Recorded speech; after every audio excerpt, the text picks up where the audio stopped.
নবম জাতীয় বেতন স্কেল চূড়ান্ত, 12টি গ্রেডে বেতন বৃদ্ধি ও 40% হারে মহার্ঘ ভাতা অনুমোদন দেওয়া হয়েছে। তো দর্শক, আজকের ভিডিওটি সরকারি চাকরিজীবীদের জন্য খুবই গুরুত্বপূর্ণ, তাই ভিডিওটি না টেনে শেষ পর্যন্ত দেখুন।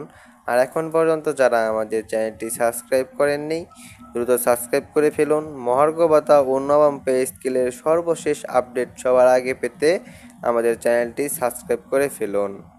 তো দর্শক, বাংলাদেশের সরকারি চাকরিজীবীদের দীর্ঘদিনের প্রত্যাশা এবার বাস্তবে রূপ নিচ্ছে। চলতি আগস্ট মাসে 12টি গ্রেডে নতুন পে স্কেল গ্যাজেট আকারে প্রকাশিত হবে বলে জানা গেছে। একই সঙ্গে 40% মহার্ঘ ভাতা বৃদ্ধির কার্যকর করা হচ্ছে।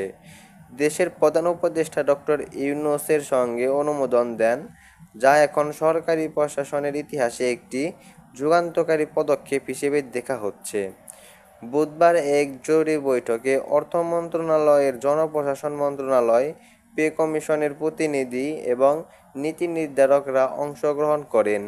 সেখানে উপদেষ্টা স্পষ্টভাবে বলেন, সরকারি চাকরিজীবীরা দীর্ঘদিন ধরে আর্থিক বৈষম্যে ভুগছেন। এই অবস্থা থেকে মুক্তি দিতে আর বিলম্ব করা সম্ভব নয়। এখন থেকে নতুন পে স্কেল অনুযায়ী বেতন কাঠামো 10টি গ্রেডে ভাগ করা হয়েছে। সর্বোচ্চ বেতন নির্ধারণ হয়েছে 1,10,000 টাকা আর সর্বনিম্ন 25,000 টাকা। শুধু বেতন নয়, চাকরিজীবীদের সম্মান, নিরাপত্তা ও দায়িত্ববোধ জোরদারের লক্ষ্যে কাঠামোতেও ব্যাপক সংস্কার আনা হয়েছে। বর্তমান বাজারে পরিস্থিতি ও দ্রব্যমূল্যের ঊর্ধ্বগতির প্রেক্ষিতে 40% মহার্ঘ ভাতা যুক্ত হওয়াটা বিশেষ করে নিম্ন ও মধ্যবিত্ত কর্মীদের জন্য একটি বড় স্বস্তি এনে দিয়েছে বলে মনে করছেন অর্থনীতিবিদরা।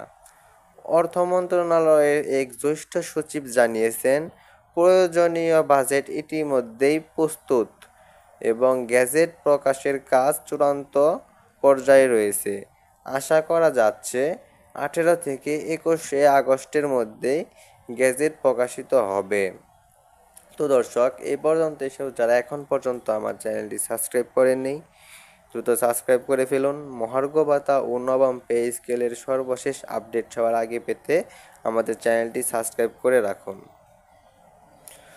তো দর্শক, সরকার অবসরপ্রাপ্ত কর্মচারীদের কথাও মাথায় রেখে পেনশনের ব্যবস্থা পুনর্গঠন সংক্রান্ত প্রস্তাবনা সংশ্লিষ্ট মন্ত্রণালয়ে পাঠিয়েছে। চলতি মাসেই পেনশন ভাতা বৃদ্ধির চূড়ান্ত সিদ্ধান্ত আসার সম্ভাবনা রয়েছে। প্রধান উপদেষ্টার দপ্তর থেকে পাঠানো বার্তায় বলা হয়েছে, চাকরিজীবীদের জীবনযাত্রার ব্যয় যেমন বাড়ি ভাড়া, চিকিৎসা, নিত্য প্রয়োজনীয় খরচ বেড়ে যাওয়ায় এই পদক্ষেপ নেওয়া হয়েছে। নির্বাচনের আগেও এই সিদ্ধান্ত কর্মীদের মনোবল বাড়াবে এবং সরকারের ভাবমূর্তি উন্নয়ন করবে, এটাও বিবেচনায় রাখা হয়েছে।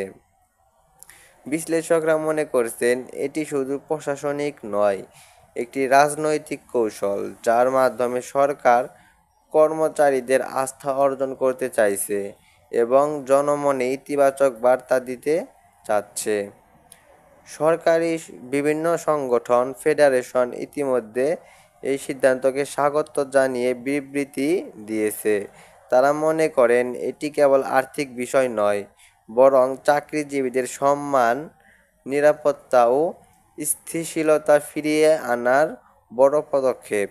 এছাড়াও পেশাগত দক্ষতা ও জনসেবার মান উন্নয়ন করার লক্ষ্যে একটি দীর্ঘমেয়াদী নীতিমালা তৈরি হচ্ছে, যা কর্মপরিবেশ উন্নয়নেও ভূমিকা রাখবে। অর্থনীতিবিদরা আশাবাদী, এই নতুন পে স্কেল সরকারি প্রশাসনকে আধুনিক ও দক্ষ করে গড়ে তুলবে, যা দেশের অর্থনীতিতেও স্থিতিশীলতা আনবে। তো দর্শক, আজকের ভিডিওটি এখানেই শেষ করছি। শেষ পর্যন্ত এসেও যারা এখন পর্যন্ত আমার চ্যানেলটি সাবস্ক্রাইব করেননি, দ্রুত সাবস্ক্রাইব করে ফেলুন। মহার্ঘ ভাতা ও নবম পে স্কেলের সর্বশেষ আপডেট সবার আগে পেতে আমাদের চ্যানেলটি সাবস্ক্রাইব করে রাখুন। ধন্যবাদ।